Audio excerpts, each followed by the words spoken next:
I'm April and welcome to my series on academics. We are going to kickstart with microbiology today. The basic introduction.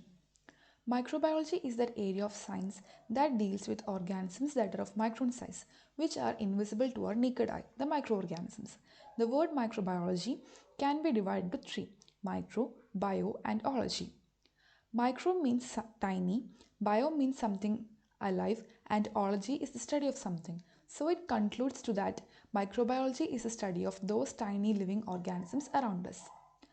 Let's get familiarized with two important scientists in the field of microbiome, the father of microbiology and the father of modern microbiology.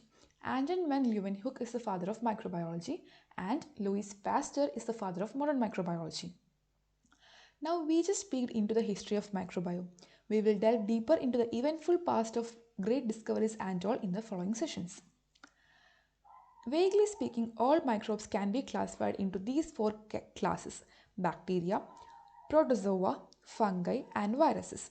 For a basic classification, the criteria used to divide microbes are the following: are they acellular or cellular? Are they prokaryotic or eukaryotic? And are they unicellular or multicellular? Accordingly, microbes will be classified into either one of the four classes.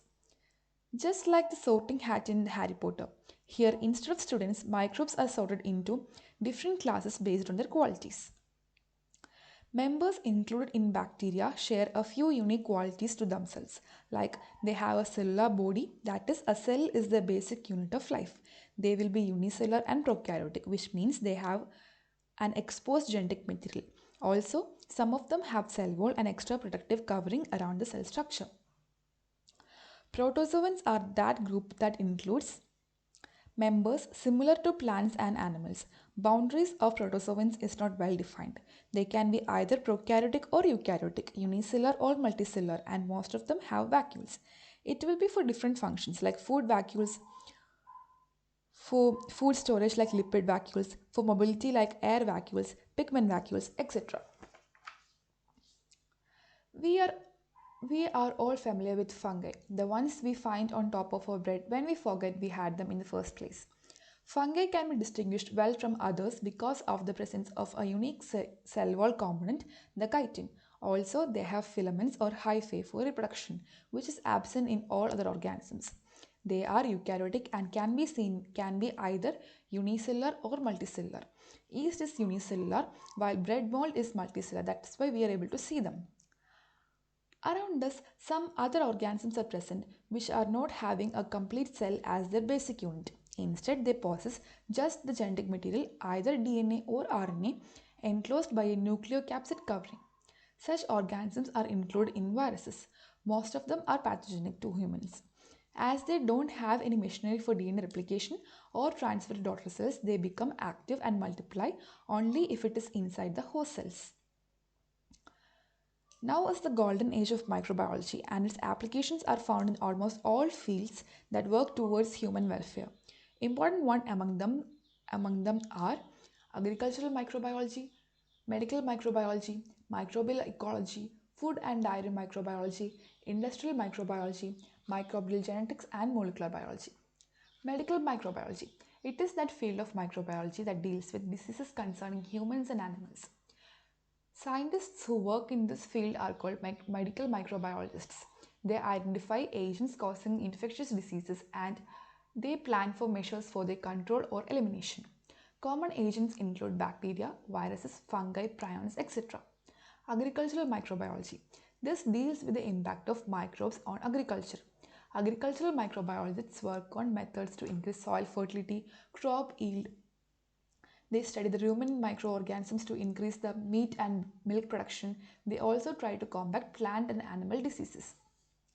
Microbial ecology. This area is concerned with relationships between microbes and the components of their living and non-living habitats. Microbial ecologists study the contribution of microbes to carbon, nitrogen and sulfur cycles and also both production and elimination of greenhouse gases like methane. Food and dairy microbiology. Numerous food items are made using microbes these days. On the other hand, some are also caused spoilage due to microbes or pathogens spread through food also, like the typhoid fever. Food and dairy microbiologists explore the use of microbes in food production. They also work to prevent microbial spoilage of food and the transmission of foodborne diseases. Industrial microbiology. Scientists found that microbes are capable of producing antibiotics as well as compounds like citric acid, vitamin B12, monosodium glutamate, etc. Industrial microbiologists identify microbes of use to industry. They use microbes to produce antibiotics, vaccines, steroids, vitamins, amino acids, enzymes, etc. They also utilize techniques to improve production of microbes by devising different cultural methods. Microbial genetics and molecular biology. This area focuses on the nature of genetic information and how it regulates the development and functions of the cells and the organism. They also work towards modifying the genetic material in order to receive a better product for humans. Microbial genetics develop techniques that are useful in agricultural microbiology, industrial microbiology, food and dairy microbiology, and medicine. Because of the increasing usage of microbes in different areas of life, the future of microbiology is indeed bright. Now, let's recap once what all topics we discussed in this introductory session. We read what is microbiology, then we got familiarized with different members of the microbial world, then we understood the major fields that employ microbes to a greater extent. For all microbiology sessions, I'll be referring to this textbook, the Prescott's Principles of Microbiology.